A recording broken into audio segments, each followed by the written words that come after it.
Welcome. It's indisputable. I'm your host, Rashad. Richey, good to be with you. We have a lot on the agenda today.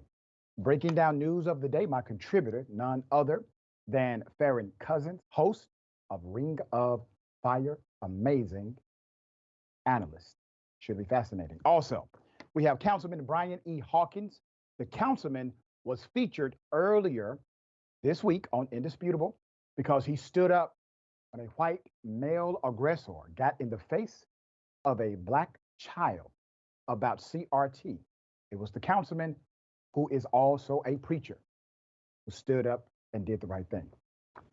All right, top story of the day, hell of a thing. Chief Justice Berger, back in the day, actually said the Second Amendment is a fraud. Republican conservative guy said this. Here it is. If I were writing the Bill of Rights now, there wouldn't be any such thing as the Second Amendment. Which says? That a well-regulated militia being necessary for the defense of the state, the people's rights to bear arms. This has been the subject of one of the greatest pieces of fraud, I repeat the word fraud, on the American public by special interest groups that I have ever seen in my lifetime. Now just look at those words. There are only 3 lines to that amendment. A well-regulated militia. If the militia, which was going to be the state army, was going to be well-regulated, why shouldn't 16 and 17 and 18 or any other age persons be regulated in the use of arms, the way an automobile is regulated? He was the conservative Chief Justice of the United States Supreme Court, appointed by Nixon with the intent of moving the court more so to a conservative standard. But this particular conservative understood the interplay of profit and gun rights. He knew there was a fraud. I'm going to expose part of that fraud during this segment, but keep this in mind. There was a time, ladies and gentlemen, when Democrats and Republicans were basically saying the same thing as it relates to gun rights. We need common sense gun reform legislation while maintaining a person's right to bear arms. There was a balance. That balance has evaporated. There's more. MSNBC, Lawrence O'Donnell turned back the clock by airing that video you just saw of former Supreme Court Justice Warren Burger. And this was his criticism of the Second Amendment, but it was more than that. And I'll get into it in a moment. He was also talking about money. On Monday, a shooter gunned down 6 people, as you know, at a school in Nashville. 3 of the victims were children, all 9 years of age, and all dead. The rampage has spawned the usual demands for gun control from Democrats and the calls to fortify schools from Republicans. During his show on Tuesday, O'Donnell stated the political divide on guns was not always so wide. The quote is, there was a time when Republicans were no more in favor of gun rights than Democrats were, he said. But then Republican campaign pollsters found the sliver of the electorate that cares obsessively about guns and added them to the sliver of the electorate that cares obsessively about stopping all abortions and added them to the electorate that hates taxes and liberals. And that became their only formula to win elections. O'Donnell invoked Burger, a Republican tapped by President Richard Nixon to become Chief Justice in 1969. Burger served until retiring 1986. Now, I'm going to show you another video of what I call a feckless politician. This is an elected leader who is elected to solve problems out of Tennessee. Here it is. 3 precious little kids lost their lives, and I believe 3 adults, I believe it's, and the shooter, of course, lost their life too. So it's a horrible, horrible situation, and we're not going to fix it. criminals are going to be criminals. And my daddy fought in the Second World War, fought in the Pacific, fought the Japanese, and he told me, he said, buddy, he said, if somebody wants to take you out and doesn't mind losing their life, there's not a whole heck of a lot you can do about it. Isn't that something? Tim, the representative from Tennessee, he says, hey, my daddy told me that if somebody wants to get you, they're going to get you. I'm paraphrasing. So, sir, why are you an elected representative? If policies and laws, statutory code, punishment, restrictions, regulation, if these things do not work, why did you seek a position that put those very dynamics in place? Here's the reason. He's simply giving lip service. He's gaslighting. Remember, this is part of the same group who decided to make thousands of laws based on a lie about election manipulation. They know it's a lie. They have said it is a lie. They have texted each other, it is a lie, but it did not stop them from creating legislation around the lie. This is the truth. Children are dying. Access to guns is insane in this country. And as the former Republican Chief Justice put it, it's a damn fraud. 100% down the middle. Fraud. As a matter of fact, look at the Constitution. It is not a protection of an individual right in the first place. That became an interpretation a few decades ago by the U.S. Supreme Court. Also, if your right to bear arms is absolute, why is it that every state has an age-in qualifier? For example, you have freedom of speech. That freedom of speech is absolute, but there's regulations statutorily. If you misuse it, if you engage in criminal activity, or if you utilize it to maliciously lie on someone else, the government can penalize you. Yes, that's how it works. Every right has a responsibility. Speech, your freedom of speech is a right. That freedom has common sense responsibility. Guns, once again, your right to bear arms codified in the Constitution. But with right comes responsibility. Nobody calls the responsibility to not utilize your speech criminally speech control. So why would we call it gun control? Here's the crux of it. Let's put it up. According to a public policy polling survey, 83% of gun owners support expanded background checks on sales of all firearms. That includes 72% of NRA members, National Rifle Association members. As a result, it would seem strange that the NRA has not come out in full support of universal background checks, but it makes sense when you place in proper context what the former Chief Justice said, what O'Donnell said, and what I'm saying today. The vast majority of members of the NRA are for universal background checks. The vast majority of gun owners are for universal background checks. The vast majority of Americans in general, over 90%, are for universal background checks. Who's against it? The gun manufacturers. They are against it. But what happened? There's no universal background check for all firearms. It is a fraud. All right, dear brother, thoughts here. You know, I love that you brought up those numbers, because that was the first thing I was thinking of when you talked about the sliver, because that is exactly who the NRA is appealing to with their claims. They're going to take your guns. It's that tiny little sliver that will believe anything you feed them. The majority of gun owners, as you pointed out, majority of NRA members, majority of average Americans, there is no divide. We're all in agreement that we need to have common sense gun reforms. The only place where this is actually a debate is in Congress. Yep. That it's, you know, the same with the issue of climate change. You know, everybody says, yeah, let's do something. The debate The divisions only actually exist in D.C. because the money flowing into that city, flowing to those politicians, is enough to ignore the will of 80% of the public. That is how much they have sold out this country for $1 million here, $1 million there. 300 million people are worth less than $1 million to these Republicans that are arguing that, nope, we can't touch it. They're going to kill you anyway, as the lawmaker said. So, yeah, I guess you just got to accept it. They sold us out for pennies per person. There you go.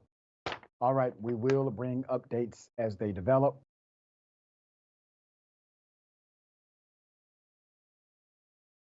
A man hits another couple's car, decides to engage in a racist tirade. Here it is. That's why I got out. What did you call me again? If you so bad, okay. You're not even an animal. There you go. So you're an example of what they mean ignorant. Clear example of what ignorant. Kill all. You feel better? If you so bold, say your name. Say your name, sir. You so bold. I just want to let you know the police is on their way. I called Cheektowaga Police, so you're leaving the scene of an accident, sir. Cheektowaga Police lock up See, it's good to get. That's what you said, but you did. You did. You can leave if you want. Feel better?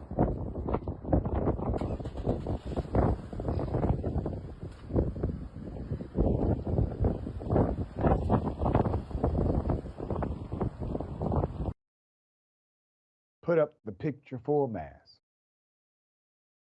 Now, let's go ahead and do this the right way. A New York man is under investigation for his racist rant toward a black family in a grocery store parking lot. The incident occurred on March 20th at an Aldi in Cheektowaga, a suburb of Buffalo. The sequence of events reportedly began when Kevin Moses went inside the grocery store to grab items while his wife, Cheryl, waited outside in the car. When Kevin returned, his wife told him that the man you're looking at hit their car. Kevin confronted the man, and the situation escalated quickly as the white male started to yell racial slurs against the black couple. Cheryl then took out her phone and started recording the encounter. Cheektowaga PD showed up and told me since the vehicle was parked, they can't write a report. Insanity, right? I was given his insurance carrier name, however, no number or name. The police told WIVB4 News that they were aware of the video and launched an investigation to identify the man. Wait a minute. It took the local news to do the story before you launched an investigation. I thought you launched an investigation when you said you launched an investigation. There's more. The police captain, Brian Kuhn, said in a statement, "We have identified the individual through our investigation process. We have determined that we have dealt with this individual previously. Based on those dealings, we are getting the assistance of our behavioral health unit." The police also mentioned that they were working with the Erie County DA's office to determine if criminal charges should be pursued. Let me help you out here. They're saying basically they will now become his defense counsel. Okay, that is an affirmative defense, saying that, well, there's a mental health issue. That's an affirmative defense typically launched by your defense attorney. It looks as if this district is really proactive about making sure they are thoughtful how they allocate this particular dynamic.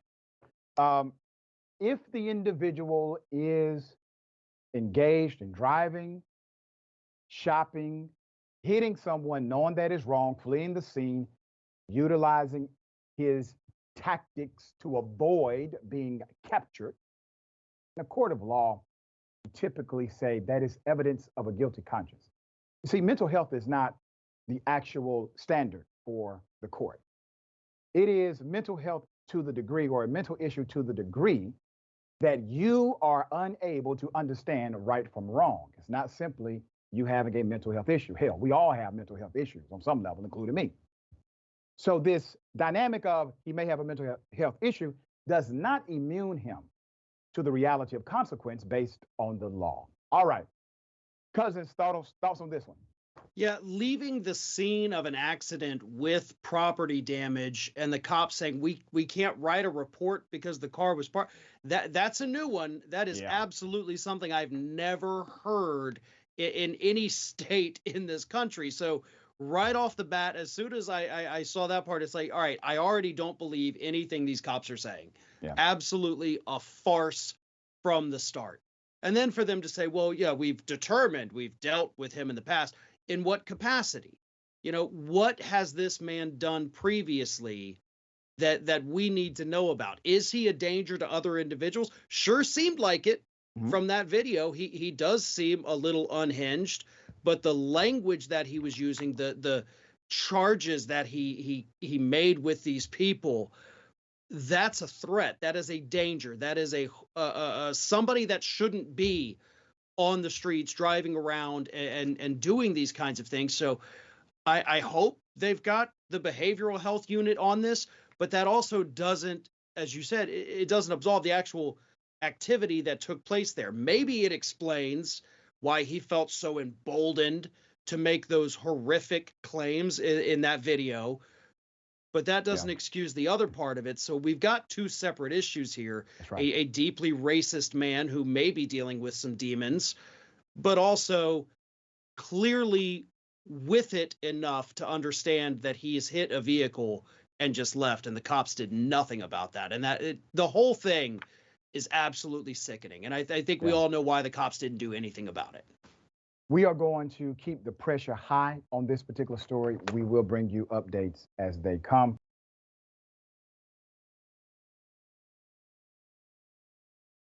Police defunding the police, this time to the tune of $10 million. Why? Because they decided to shoot a beanbag at a protester unlawfully. Put a picture up for a mass. This is what happens when you allow lawless cops to remain on your police force. They will bleed your city dry. Leslie Fracron was hit in the face with a beanbag.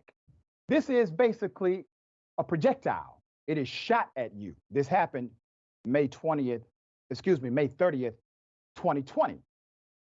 They actually agreed to this in 2022, but the council has to now vote on it. So I'm going to give you the background to what happened and why this cop was 100% wrong, but nothing is going to happen. He actually got a promotion. The city of La Mesa settled a civil lawsuit with a 61-year-old woman who has now been left partially blind by an officer shooting a beanbag during a 2020 protest of the killing of George Floyd. Despite receiving an 8-figure award, the woman says her life has been severely altered and no amount of money can replace what she's lost. The city settled a complaint filed on behalf of Leslie by Dante Pride. Dante Pride in the San Diego Superior Court and later forwarded to federal court for $10 million. That's according to San Diego Union Tribune. The lawyer said in the statement, and I quote, "Ms. Leslie suffered horrific, life-changing injuries at the hands of the LMPD. I want you to keep this in mind, LMPD. I'm going to come back up in just a moment. Under circumstances that were criminal at worst and grossly negligent at best." The lawsuit alleged her First Amendment right to protest was violated by the local police detective named Eric Knutson. The officer shot Ms. Leslie during a protest in May 2020 outside of the police department headquarters with a beanbag ammunition. He opened fire on Ms. Leslie because he said he believed she was throwing rocks at other police.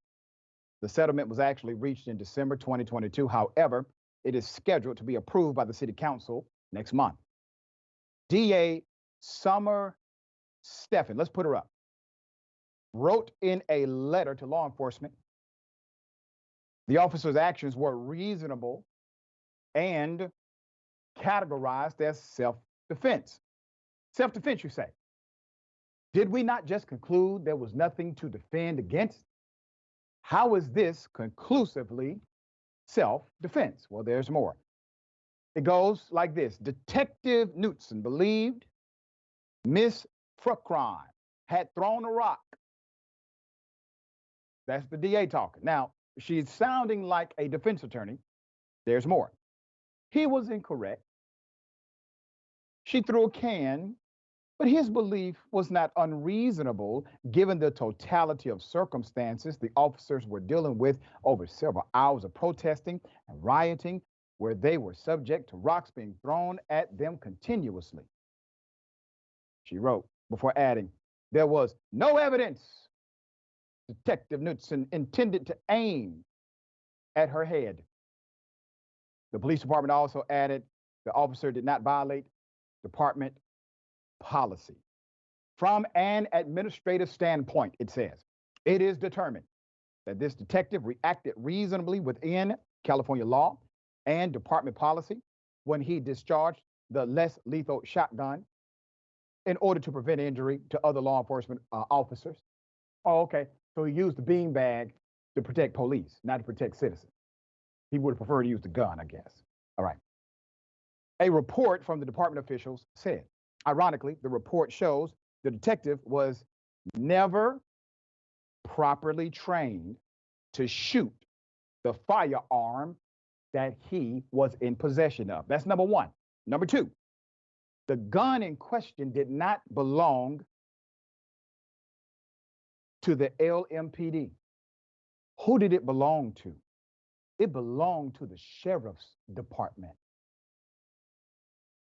Furthermore, the beanbag gun also magically went missing during the investigation into the case. Years after the inquiry, criminal charges, the weapon has not been found. Facing no discipline from the force, this detective was eligible and has now been promoted to the rank of sergeant. So let me highlight a few things here that must be spoken on. Number one, you have the DA 1-2 combination. DA comes out, oh, nothing to see here, self-defense, even though it wasn't, it is. And then the police department, they come out, oh, no, a policy violation here. The DA says, and we have no evidence that he was aiming at the head of another person. Madam, you know good and damn well that is not the standard of law. If you engage in conduct that is grossly negligent, disregards the reality of cause and effect, there can be a criminal penalty. However, because of statutory dynamics and a few Supreme Court case rulings, the same law that would apply to me will not apply to them. It does not apply to them. Gross negligence typically will not end up in a criminal charge with a cop, but it would with you. All right, hell of a thing. The beanbag wasn't even the department issued. It has magically gone missing. I think the reason it's missing is because it probably may have been enhanced. All right, thoughts, dear brother? You know, this is why you cannot basically have cops investigating cops, because as much as people don't want to think about it, that is essentially what the district attorney is. Yep. These are the people they work with every day on every case that they bring. They're their friends. That's your buddies. You hang out with them after work. You go out for drinks. You go to dinner. These are good friends that will protect each other no matter what.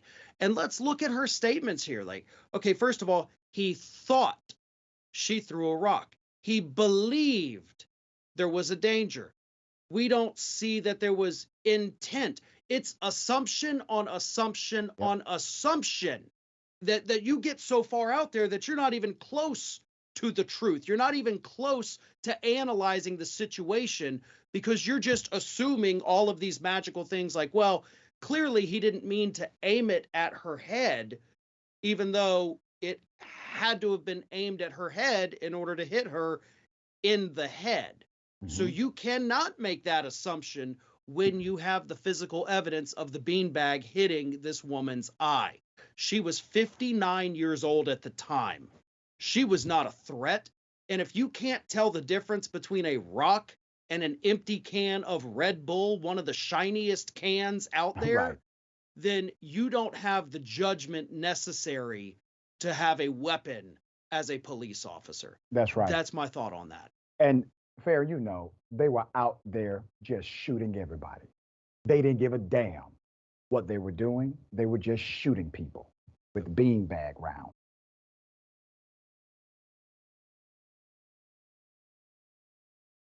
Let me read some of these amazing comments. I want to say thank you in advance to everybody who continues to not only engage with the content, but also make your contributions to the success of the show. We really appreciate it. And all of it does count. All right. Okay. Don't forget about the podcast, Indisputable. We are over 1 million downloads now, which puts us at the top 5% of all podcasts. That's because of you. That's because of you. If you miss the show, don't fret. You can always watch a full episode every day on a podcast platform of your choice. We're basically everywhere. Don't forget, rate us 5 stars when you do. Okay, here we go. So, Nostra Science says, Dr. Richey, you need to have your gun, guess, quote, the Second Amendment. They will usually leave off a well-regulated militia being necessary part. Then you nail them for lying to the public for disingenuously misquoting the Second Amendment. It's all done in one sentence. There you go. You are right. 100% right. All right, let me read Progressive Positive LMFT. All right. Their negligence is not on the civilians to shoulder such BS. Talking about the cop who is defunding the police in California. All right. $10 million. Got something for you. Ladies and gentlemen, I wish a Karen would. You want to call the police on them for having a barbecue on a Sunday. I feel free! Back off! I'm going to tell them there's an African-American man threatening my life. I swear to God, are we doing this? Can you back up off of me? Because if you put your hands on me, I'm going to call the police on you. Go on the stairs. I'm trying to go. Please back up. I'm a government. I do not care, but if you put your hands on me, I'm going to call the police. Can you see this? Do you see this? I just want somebody to, I'm just trying to get on the elevator. She's crazy. There's stairs. I'm going to call the police if you do not stop. Stairs in If this you place, try and to my shoes barricade are me, there. I'm going to call the police. Yeah, that's I'm how it going works. to call the You police. need to go. Can somebody stand here with me, please? This girl's like irate. Like she's making me nervous. She's lunging at me with her dog. Please stop. Please stop. I'm trying to go home. I'm lunging at you with your dog. Did she not? Did you? Am I bugging? Like I have the whole video. I've been just trying to go home. This is bad. This is really bad. This is super fucking bad. You're causing a disturbance. We live here. Everybody lives here. Okay, I have more video. Here's what I'm going to do. That was the end of the encounter. Let me take you to the beginning to show you exactly what went down, and you will be able to judge who was right and who was wrong. Here it is. Okay, but I'm trying to go. VA. So get the. Yeah, I'm gonna record you because this is ridiculous. I have a dog and I'm trying to take my trash out. Okay, and you can do that. I'm trying to go home. I just did work. Like, you don't need to swear at me because your dog, talk to your dog. As a neighbor, you need to walk away. As a neighbor, no, I don't. You should be able to control your dog. Exit the door. And I'm literally right here. You're being weird. You need to exit the door. You can go now. I have a lot going on here. Oh. You need to be normal. You and need to be normal. You actually- literally just told me to back. I'm going to my Yeah, home. because I have a dog. Okay, and that's not how you speak to people. You could literally have Stop said, talking to me. no. I'm woman. gonna send this to the office because this is ridiculous. I live here. I am literally trying to You can go. Is he attacking you? Did I say he was? You acted like he was gonna attack me. I said hi to him. He ran up on I me. have 2 hands, buddy. Okay, and two hands. And a door frame. Okay, you can get there. You to understand Yes, that. and you started hollering at me and screaming at me, and now I'm recording. I got a broken Okay, foot. that's between you and your broken foot, ma'am. Yeah, and then the Okay. legal office already knows that. Okay, so you don't need to cuss at me. already Okay, can you paid please for- go? I'm trying to go home. You want me to go with the broken foot? You dumbass. There's stairs over there. Please hurry up. I'm literally just trying. You want to start? Go to the stairs. I'm going to send this to the office because this You is better. unacceptable. I will. Damn it, I'm sending this to the office too. There's actually more video. Here it is. This hurts. Do you understand how much this hurts? And you would I'm a continue military going. woman. Okay. Get the Your stairs now. You take what Thank floor you. are you on? I- What floor? you are don't on? need to know that. I swear to God, we'll do this. Okay. I'm a single ass woman who That's- provides for herself, and I Okay. would like to respect you, but You didn't respect me as soon as you got off the elevator and told me to back. No, dude, we're not doing this. Okay. You already know what you did. You didn't do anything. Spoken in true Karenicity, I would like to respect you. The line of the day to me was, as a neighbor, you need to walk away. Okay, there's only one loser here. That is the K9. This is petty AF. I mean, damn. And remember, at the end of this ordeal, the Karen blocking the elevator started to seek validation from other people around her, making it seem as if the person recording was the one wrong, called her crazy. All right. Cousins, make it make sense. I have so much sympathy for the dog, because even the dog's face is like, Right. this isn't the first time she's done this. That's right. I just wanted to go to the bathroom. I don't even know what's happening here. I like people. I don't know why she's like this, but the whole thing is just so crazy because, you can't make sense of it no matter how you slice this. There's no offense that took place. There's no weird situation. There's no way to justify that woman's behavior. And I don't know how she just kept doubling, tripling, quadrupling down on it. And then she brings up the broken foot. And if you watch at one point, she's limping and then she starts walking away and the limp is suddenly gone. There's no cast on the foot, no air boot. I don't know what is going on with this individual, but hopefully the building did do something about this, because the neighbors, that woman doing the filming should not have been treated like this at all for any reason. That's right. And she deserves to live in a place where she doesn't have to put up with, people that are going to prevent her from getting on the elevator for literally no reason at all. It's nuts. The whole thing's nuts. Yeah, it is time that we start advocating for all apartment complexes to have an additional clause, the anti-Karen clause. If you are a Karen, they can move forward with the procedure to remove you.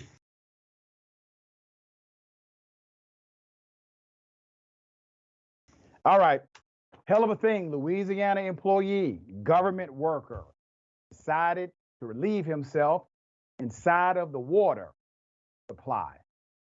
Put it up full mass. This is a damn shame. Louisiana government employee caught on camera urinating in the city's water supply. Yeah, he wants somebody to drink that.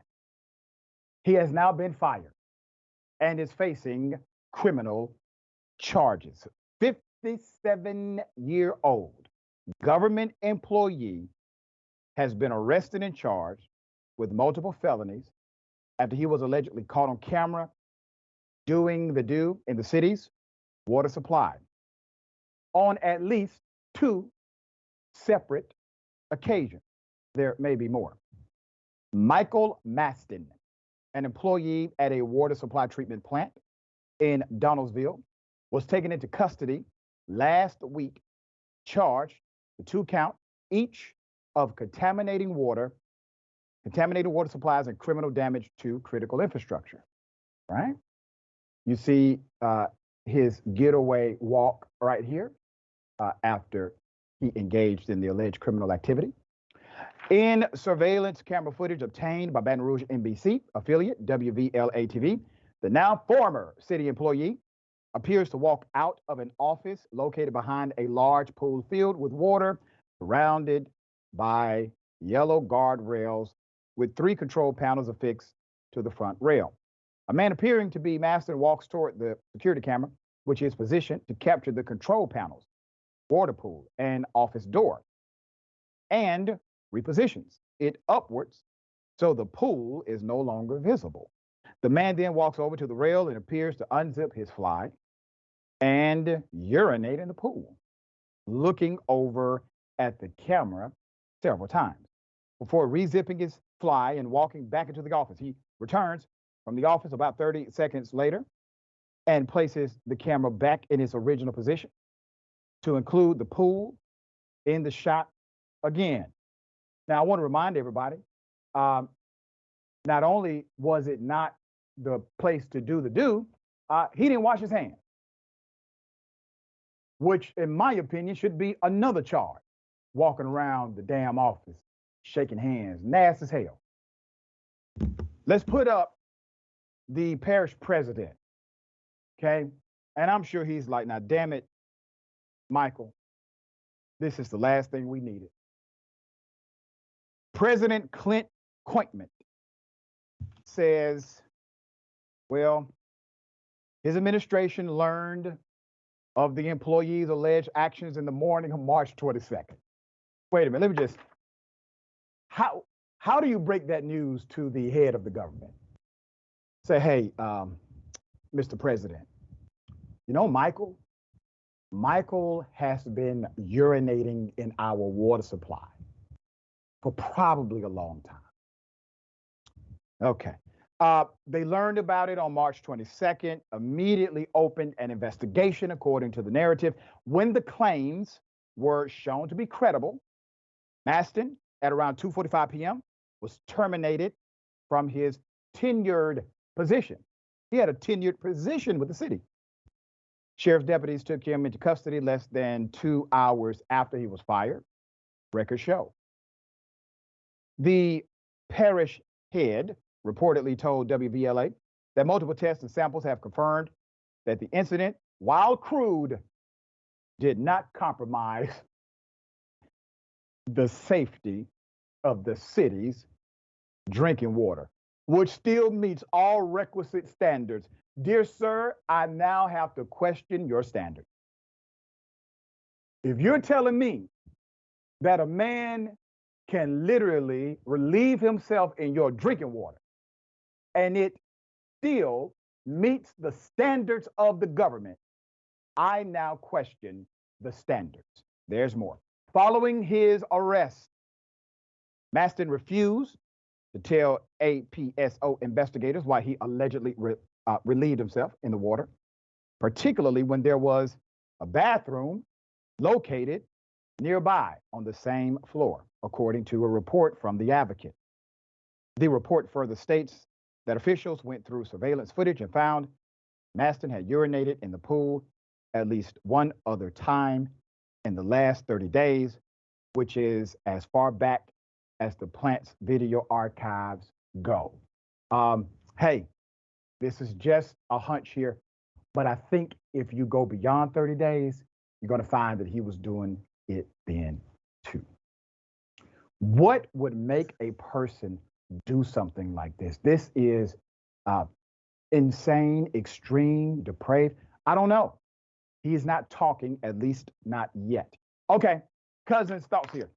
Yeah, I definitely think obviously this is not this guy's first rodeo here. He knew exactly which camera to move, you know, what he was doing. It's not like, again, it wasn't even an emergency situation where he's, oh my God, I have to do this. I'm so sorry.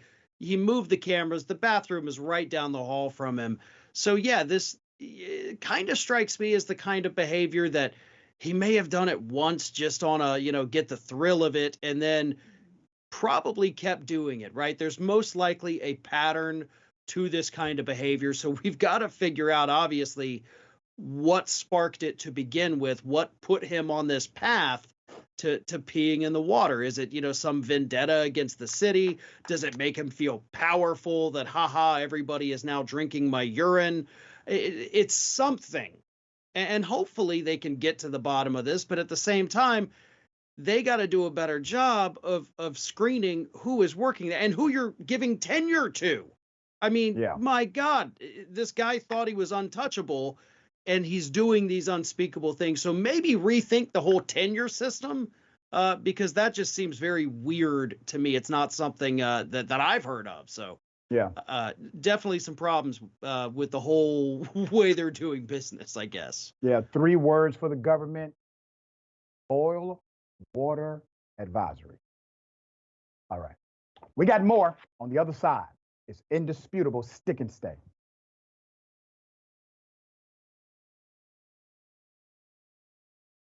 Welcome back. We have a lot of show left. Let me read some of these amazing comments. Karen blocks the elevator. Bills, Dragons, Circles the Wagon says, I love how you say allegedly relieving himself in the water supply when he's on camera. Right. It's a TV thing. Moving the camera before he does it. It's intentional because the bathroom can't be that far away. Yeah. C. Michael, thank you, C. Michael, as always. The Karen was actually trying to save the woman. She knew she was infected with Karenicity, didn't want to infect others. And here's another Karen stressing her dog just so she could go Karening. There you go. Yeah. James Thompson, welcome to Indisputable. Thank you for the support. Mr. Two Fuss Barrel Ass. I'm sure I said that wrong. All right. No, she has no right to block the elevator of an effing resident. That's right. You don't have the right to do that. It's nowhere in the Constitution. Okay. Councilwoman leaves a crash scene without a citation. We have the video. Here it is. Hello. Hi. What happened? We're sleeping. Well, we don't know. I was just inside asleep. Somebody's in the car? That's my car. But I was in there. But there's a girl in there, but she won't get out. 1535. 1535. 1022. Hello. What's going on? You want to shut the car off for me? You need an ambulance? No. Oh, God, no. I do not. What happened? I was driving here, and then I was on the phone with my daughter. I just came back from Alabama from visiting the college, and I don't even know. You been drinking? No. Yes. Huh? Possibly. It's a yes or no question. No. No? Okay. Where's your license? Hey. Oh, well, I was this close. Oh, I'm about to. She got one more time, and then I'm gonna work this crash. I don't care who's here. I'm telling you. She snapped at you too? She started cursing me out. When? Just while you were inside. She said, I'll make you get your life together, kid. So I'm about to show you get my life together. Let's put up the picture full mass. Interesting background here.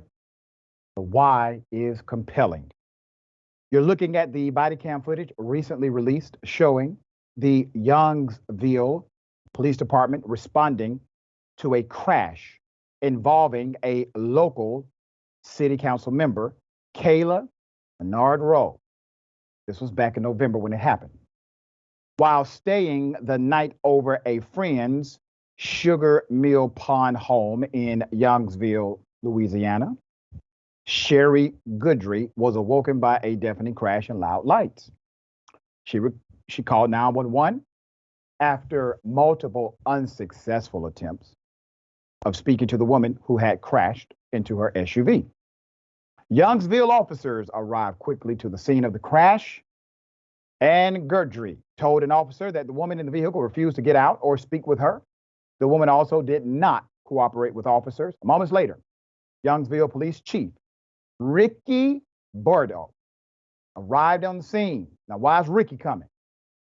He introduced the driver to his officers as Youngsville Council Member, the great Kayla Bernard Rowe. Youngsville Police Chief Rickey, there he is. Look at old Rickey coming to save the day. Right? Hey, fellas, this right here is our councilwoman. No sobriety test was administered to the councilwoman after the chief left. No citation was issued because of the chief's presence. The speed limit is 15 miles per hour on the Hall of Freight Parkway in Youngsville development where the crash happened on November 12th. Yeah, the impact of the crash left both vehicles undrivable. It's been more than 4 months. And the victim says her 2016 GMC Yukon Denali is still being repaired after it suffered $25,000 worth of damage. Rowe, the daughter of a longtime Youngsville police chief, Earl Menard, said she called the current police chief after the crash because she had just left his house. Let's put up the police chief again. So she got drunk at your home, chief. Is that what she's saying? You let her leave your house intoxicated. I get it. Now, okay, you did not want to implicate you. That's why you showed up.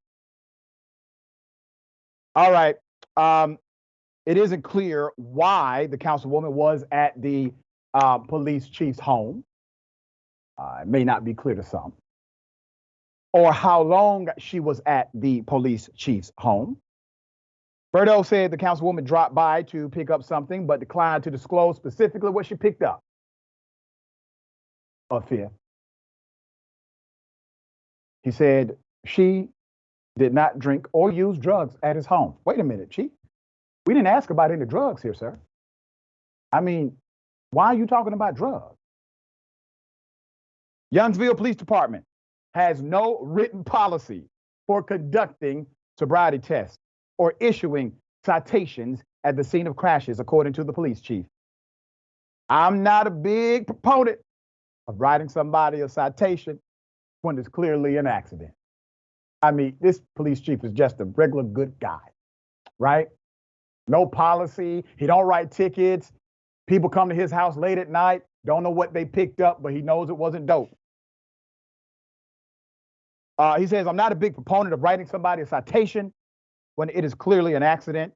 They're going to have enough to deal with getting the quotes for the car, talking to the insurance, and all of that. Our job is to not decide if someone is right or wrong in an accident. Sir, that is absolutely the opposite of what you do with an investigation. You literally actually investigate to conclude fault. Damn. I mean, this chief is going all the way. All right. I don't know what she picked up, but it must have been a hell of a something. So the chief says the job of the police is not to determine who's right or wrong. Bordeaux said Rowe was not given any special treatment because of her elected position or relation to the former police chief. The councilman has since issued a statement upon release of the footage. Rowe said she suffered a concussion during the crash that caused memory loss and uncharacteristic behavior, and that she would never ask for special treatment because she is not above the law. Understand that driving while being tired and distracted can be dangerous, and I encourage anyone to adhere to safe driving practices. She wrote this on Facebook. I want to apologize for any uncharacteristic behavior exhibited during the accident. I want to assure the community that this is not indicative of my usual conduct and was a result of the head trauma that I sustained. In her written statement, Rowe apologized to those affected by the crash and assured the community that she was, and I quote, taking all necessary steps to address the situation. I remain committed to serving the people of Youngsville with honesty, integrity, and dedication. I am truly sorry, she said. Sorry for what? You got tired. You got into an accident. If that's all it is. And the chief already said you didn't pick up any cocaine, so. All right. This is so wild, but really, dear brother, it's indicative of kind of like small town situations, right? It really is. And honestly, like if anybody ever wanted evidence, like show me evidence of white privilege, there you go. You just have to read Right. this story and watch the video. But the other thing too, I just got to point this out real quick, where she says, I'd never ask for special privileges. You literally made a call to ask for special privileges. You did that. You called the man whose house you were at. And yeah, like you said, police officers, if you've ever been in a car accident where the officers show up, it's on the citation. Who's at fault? That is their job.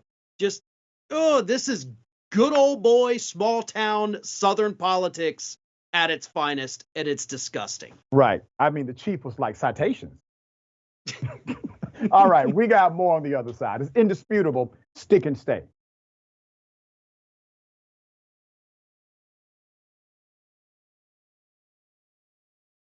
A lawsuit claims coercion and racism at a barbecue chain. This is a hell of a story. Let me put up the picture for a mask, give you the background to this. A South Carolina barbecue chain known for its pro-segregation stance in a landmark 1960s case and its embrace of the Confederate flag in 2000 is facing allegation of racism and sexual harassment by the fired general manager of one of his restaurants. Okay. This is according to a lawsuit filed last week. A black woman who worked at a Maurice's Piggy Park barbecue location in Columbia. The man who ran it, General Manager Jeff Harrison, coerced her early last year into a sexual relationship and promises of a raise, which he paid. She says she quit after he grew irate and more threatening when she rebuffed his additional sexual advances. The Associated Press isn't naming the woman because she is an alleged victim of sexual abuse, and we agree. In a separate lawsuit brought last month, Damian Wooden, another black former employee, Wooden contends that Harrison left him racist voicemails, including slurs and threatening to break his jaw after he told Harrison to stop calling and harassing the female employee who quit. The lawsuits, which seek undisclosed damages, accuse the company of negligent supervision and accuse Harrison of intentionally inflicting emotional distress, assault, and battery. This is a statement from the company. A company receptionist told the AP that Maurice's Piggy Park barbecue had no comment. Its president, Lloyd Bessinger, told ABC Columbia News that the company does not condone or accept any sexual or racial behavior. When I heard of Mr. Harrison's behavior, I fired him imminently, Bessinger said in a statement. We are a local family business that supports the community by providing jobs and great barbecue for 60 years. The company's problematic history, it started, let's go to 1964. In 1964, a waitress at a Piggy Park drive-in refused to take two black customers' order. Owner Maurice Bessinger justified his refusal to serve black customers inside his stores, conveyed through window signs based on his religious opposition to racial integration. In 2000, Bessinger opposed the South Carolina legislature's removal of the Confederate flag from the dome of the state capitol by flying it outside of all of his restaurants. Okay, so this is the reason the manager believed, hey, I can do these bigoted and racist and sexist things because my boss is one. That is likely the ideology of the management who engaged in this kind of behavior allegedly. But we shall see, because at this point, you have two lawsuits. They are congruent in nature.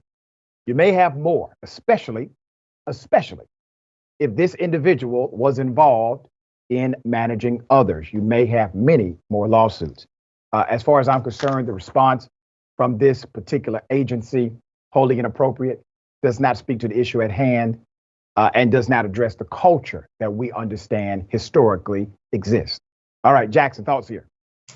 Yeah, that definitely is an example of just company culture that festers within any environment and the type of people it attracts and how it enables any employee, whether it's low level or management, to take advantage. And the lawsuit is 100% correct, just in terms of his behavior being purposefully emotionally sadistic, going after people and getting a kick out of them being uncomfortable, especially when it comes to the woman he coerced into having sex with him. Because, when men do things like that, obviously it's about power. It's about feeding your ego, feeling like you're in a position of control, because it's not as if men can't just go somewhere and pay for sex in a variety of ways. Or just get on a date nap and be a decent. There's so many options. So that's not about sex. Right. So this guy clearly is just really a rotten individual who deserves any type of negative attention that's coming his way. Yeah, so we shall follow it.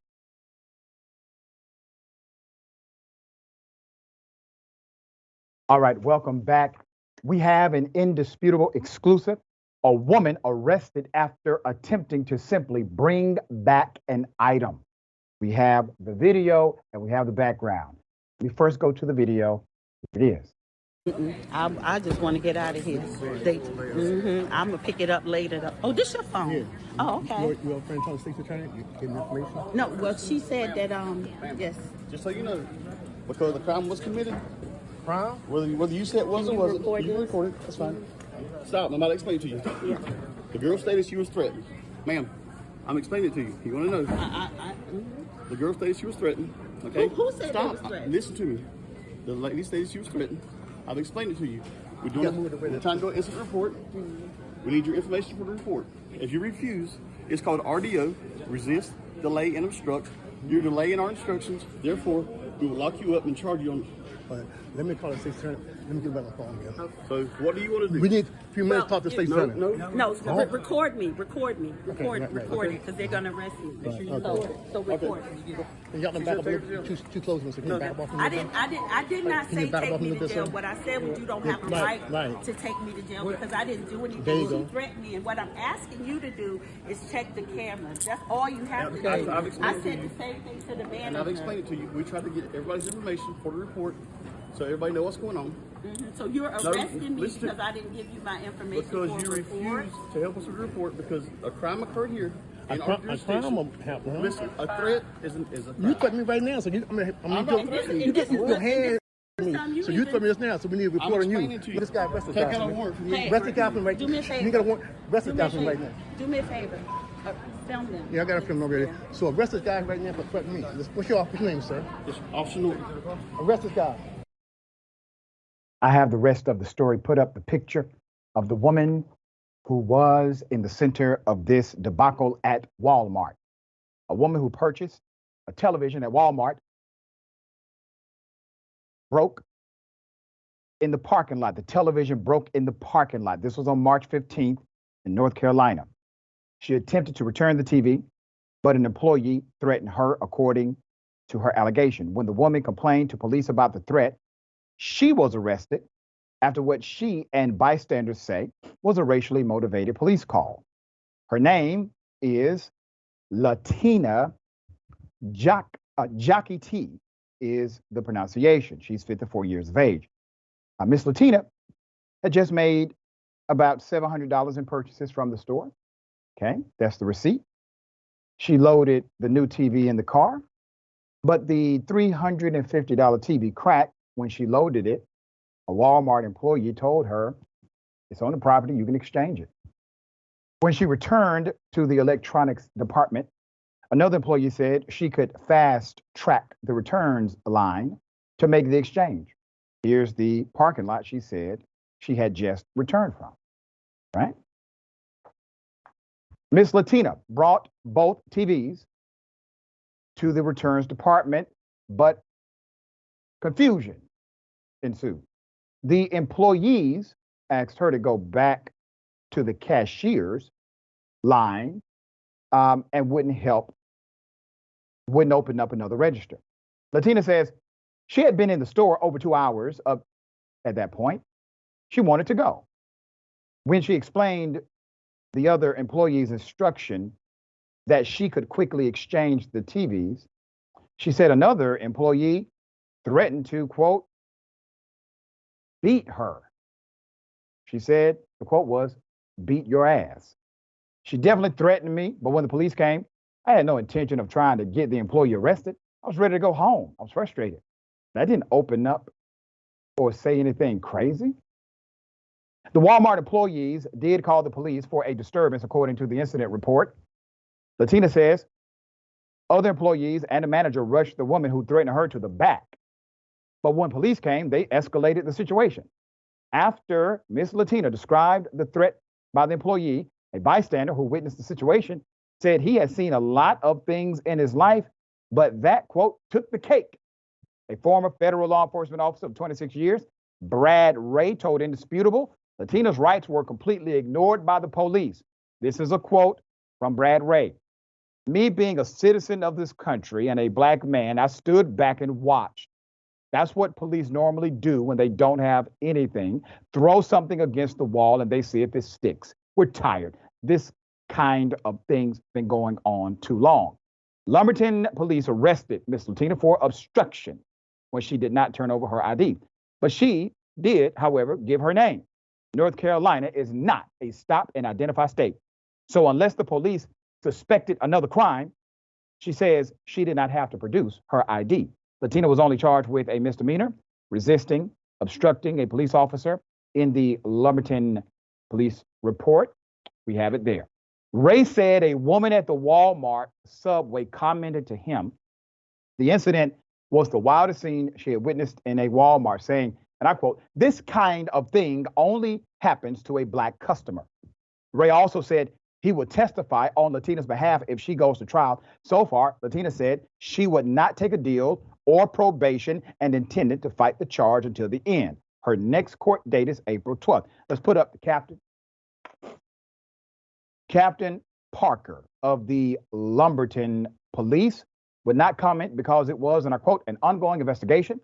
He is the chief of the Lumberton Police Department, Michael McNeil. All right. So this is going to be an interesting dynamic. Obviously, this is a developing story, and this developing story should have a common sense conclusion. What's the common sense conclusion? Look at the video, like she said. That's it. Look at the video. You all are investigators. You could have pulled it during the scene. If she would have been accused of shoplifting, what would you have done? You would have pulled the video. Exactly. All right. Thoughts here? Yeah, 100% of this is on that video. And that's really going to exonerate this woman in this particular situation. But more importantly, the eyewitness accounts, the surveillance video, all of that could easily also be used in a lawsuit against these police officers should she choose to go that route as well. That's so right. This isn't just about, her being able to win the case and get the charges against her dismissed. She's got another legal avenue that those cops need to be definitely worried about, because I'd say that's a pretty strong case that she has. And I hope she does it. And I hope she takes them to the cleaners as a result of what they did to her. Yeah, and Walmart continues to allow things like this to happen to their customers without saying a damn word. All right? These people fund you, Walmart. You should protect them, advocate for them, especially when it is clear that officers are violating the rights of your customers. All right. My dear brother, always a pleasure having you on the program. Tell people how they can follow you, check out your great work. Yeah, YouTube, youtube.com/The Ring of Fire. I'm on Twitter, Facebook, and Instagram at Farron Balanced. There it is. Thank you, my friend. Thank you. All right. The bullpen is next. Stick and stay.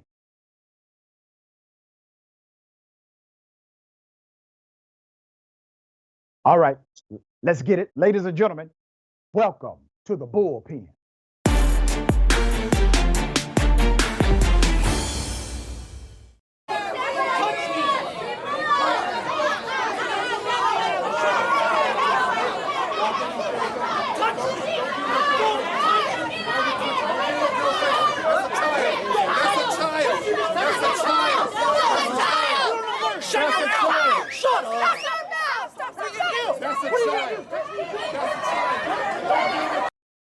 We covered that chaotic scene earlier this week. The man who jumped to action to protect a child who was being aggressively accosted by a grown white male, none other than Pastor and Councilman Brian E.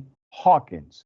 We also covered when the discussion was about critical race theory. And a white female told him basically, go back to where you came from. Okay, once again, a racial trope, as if somehow America belongs to one person. Let's get into it. Pastor, Councilman, good day, welcome. Welcome, and thank you, Dr. Richey, for having me on. We appreciate you being here. Very thankful for your leadership. For those who would like to look up some background, this brother has overcome significant obstacles in his life, just like many of us have. And he is a highly respected and regarded member and leader of the community. There's this situation where a young black girl or young child is being yelled at, basically. So what came over you, dear brother? Why did you jump to action like that? And what did you think was going to happen? So, I want to start off first, the speech that was given prior to this by a good friend of mine, Dion Hairston. I want to recognize him because the speech that he gave was very powerful. The end quote was a reference from Frederick Douglass. And I think that that's a really important part because he was sharing about, critical race theory and the reality of it. And this is the brother right here in the video. And when he was walking back to his seat, a lady in the back who's identified, her name is Melinda and Meg. I think people need to understand and know who these people are in the community. Mm-hmm. So comfortable to yell out this language to get out of our country. At that moment, I was standing in the back. Many people asked me to speak during the event. I chose not to. I wanted to just observe and see what was going on with the entire crowd. There was a lot of tension already from the beginning, from the national anthem, when many of the youth took a knee in the back. So there was so many different things that was happening. And at that moment, when the police started to escort Dion out of the auditorium, the crowd started to yell to get the woman, because apparently they were more concerned with removing him than the initial person who sparked this whole outrage. And at that moment, I looked to my left, and all I saw was a tall man, white. We could put a color to it for understanding purpose, standing over this small child. Now the young lady, she's about 4'11", maybe 5 feet at best. This gentleman is actually taller than myself, and I'm 6'2", standing over her. And at that moment, I immediately rushed over to grab and pull her back to remind this man that this is a child here in this place. And so there was nothing going through my mind other than there was a child here, a young black female, and I wanted to make sure that she knew she wasn't by herself. It was a beautiful scene, dear brother, to see that. And obviously the young leader will remember how the community, contextualized through your actions, stood up for her in her moment of need. Let's go back to the origin of this. The debate or the argument was about critical race theory. And the board voted to somehow eliminate the teaching of critical race theory or to ban it. It's not even taught in K through 12 education. And that was the point of your friend. Your friend was saying, listen, first of all, why the hell are we here? Not even taught, right? This whole thing is ridiculous. And in his expression, there's a person who shouted, basically, go back to your country or whatever. And that's when it seemed as if the councilman or the person who was convening the meeting wanted him removed. And that's when the crowd said, whoa, wait a minute. He's not the person out of line here. So the crowd had to literally redirect the energy back to where it needed to be. While this is happening, dear brother, you're outside, you're seeing this other thing taking place as well, starting to happen too. Why is this such a hot button issue? And I submit it in this context, Councilman. It's a nothing burger. It doesn't even exist. So you give us some insight as to why in the hell are people so damn passionate about something that is fictional? So it goes back to the part in the speech that my friend Dion referenced to Ruby Bridges. Mm-hmm. And he said, it's not Ruby Bridges that's stopping this from being taught.